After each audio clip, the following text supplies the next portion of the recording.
welcome to Keys to Football. My name is Simon Hall and we're going to discuss something which is on the increase. People say it's not, but it is, and it's referee abuse.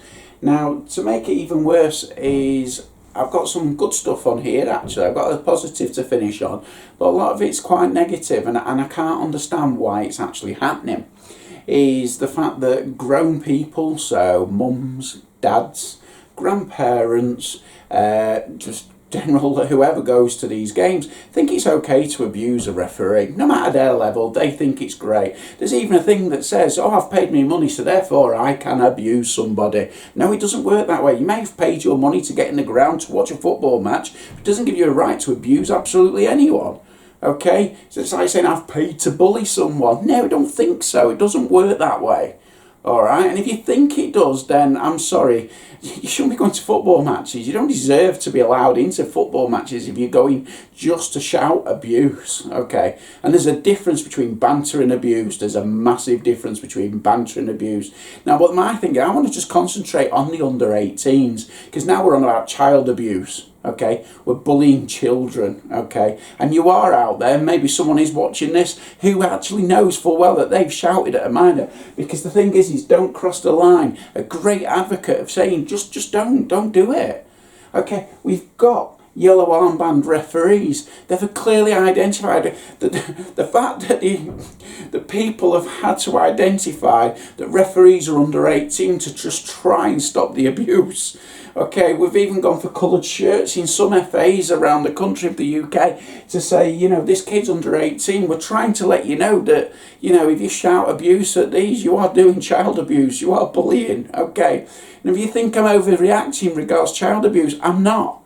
Okay, right? I am a safeguarding leader. I'm a designated safeguarding leader. I've done the training, and there's physical, emotional, neglect and sexual as far as the 4 abuses go. And I tell you now, you are doing emotional abuse, but you're not just emotionally abusing that referee.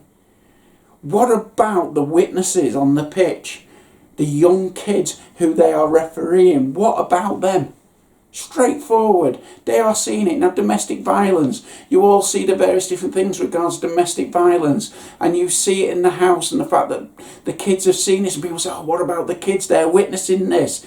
Well, they're witnessing it on a Sunday morning at grassroots football, or a Saturday morning, Sunday afternoon, whenever it is they're playing. They are witnessing emotional abuse of a minor. Okay, look at this for this weekend. All right. Lawrence Attrill on Twitter, a first for my referee son today, having enough of pitchside abuse for the first time on 4 seasons that he felt it was to be reported to the league. To make it worse, there was a respect steward at the game doing absolutely nothing. Okay? It's an absolute joke. Okay, now there'll be a Charter Standard club and nothing will happen to that Charter Standard club. They've probably done great, let's have a respect steward. It doesn't work unless they actually do something about it. And those who sit by and watch it, I'm sorry, you're just as bad as everybody else. And I know there's a big thing of don't get involved and stuff like that. If you don't want to get involved, take a few pictures on your phone, video it, and then send it into the league or to the FA to show it actually happening so it can be dealt with properly. Okay, on here the coaches were shouting at me aggressively and screaming at my decisions. 2 parents were even worse, and it got that bad I stopped the game. They were shouting stuff like, and then there's a lot of language. Okay, that's an under 9s game. Yeah, rewind it, I said it, under 9s. That's an under 9s non-competitive game, and the parents are shouting abuse at the match official who's under 18, child abuse. Okay, up here, another parent tried to help and calm the situation, but they were confronted themselves by an aggressive manner. The children on the pitch could clearly hear all this. I was wearing an armband that clearly showed I was under 18, but it was all ignored. Why?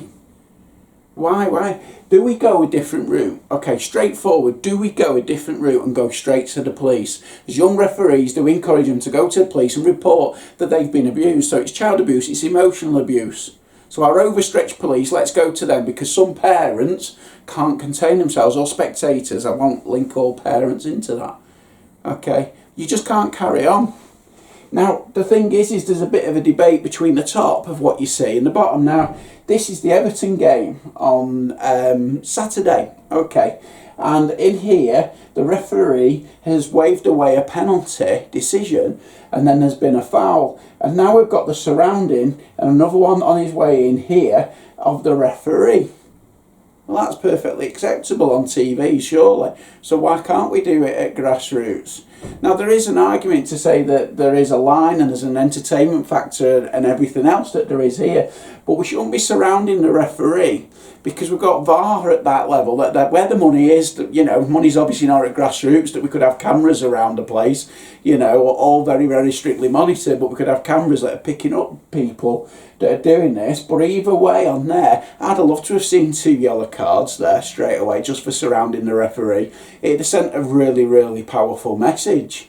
Okay, the other thing is because they've got VAR, they know the decision's being looked at. We haven't got that luxury at Grassroots at all. And the thing is the other game, which Kevin Friend did, nobody surrounded them because they all knew. They all knew that it was going to VAR. So I'm sorry, I'm not impressed by the Crystal Palace players here. I'll be straightforward on there of what they're doing. But on a whole different thing, okay? So I've mentioned it. What do? Do we report it to the police as abuse and let a proper investigation take place? Okay, is that what we've got to do? Or do we concentrate on some amazing positives? Because I've got one here, okay?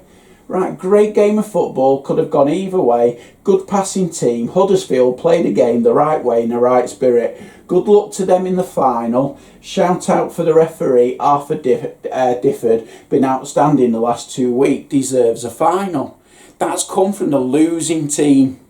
That's not the winning team saying, hey, look, yeah, we've got through. That's from the losing team, because someone's actually put here, fully agree with the referee, he's been excellent the last 2 games. Well done, young man.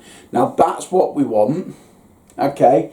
That has come from Handsworth Girls, okay? Handsworth Girls, a community club based in Sheffield. That team, I know that team is a really, really good team. Great set of respect and everything else that they follow, and to see that they're praising a referee even after getting knocked out in a semi-final of a cup is brilliant, okay? And they obviously played him in the league and had the same referee both times, and it's really, really worked. So why can't we see more of that? Because I'll tell you what, if your referee isn't any good, report it. But don't just say, gave everything to the other one. Put a proper report in. Or do you mark in the standard 51 so you don't have to do a report in because you lost? Alright? But then we've got the positives on here. So let's do positive. That's all I'm asking. Alright? There's a straightforward, there's another little going around the internet at the moment. Love the whistle, hate abuse. Couldn't agree with it anymore. There's no need for it. Okay? Let's do positive from now on. Everyone, please.